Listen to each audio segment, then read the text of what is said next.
ہم تمہیں کافروں سے بھی بدتر سمجھتے ہیں. ایسے ایسے لوگ ہیں. چلو کافر ہی صحیح اللہ کے بندو، کافر ہی صحیح، لیکن اگر کافر قرآن و سنت کی بات بتا رہا ہے، اگر کافر مسجدوں کی اطرف آنے کی تمہیں دعوت دے رہا ہے، اگر کافر شرک و بدعت سے تمہیں روک رہا ہے، تو کم از کم اس کی دعوت کو تو نہ ٹھکراؤ. اسے کافر کہہ دو، چلو چلے گا، لیکن اللہ کی اس دعوت کو نہ ٹھکراؤ، اللہ کے اس پیغام کو نہ ٹھکراؤ، اللہ کے اس میسج کو نہ ٹھکراؤ. قرآن و سنت کو اپنے پیشانیوں کا جھومر بنا لو. ہماری دعوت کا خلاصہ یہی ہے، ہمارا میسج اور ہمارا پیغام یہی ہے کہ قرآن و سنت تمہارا دستور ہونا چاہیے.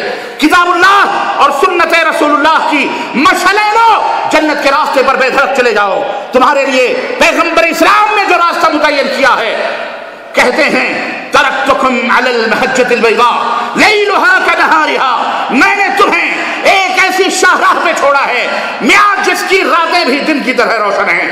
لا یزیغ عنہا الا ہالک، اس صراط مستقیم سے، اس شاہراہ عظیم سے، اس روشن راستے سے وہی گمراہ ہو سکتا ہے، وہی بھٹک سکتا ہے جس کا مقدر ہلاکت و تباہی اور بربادی ہے.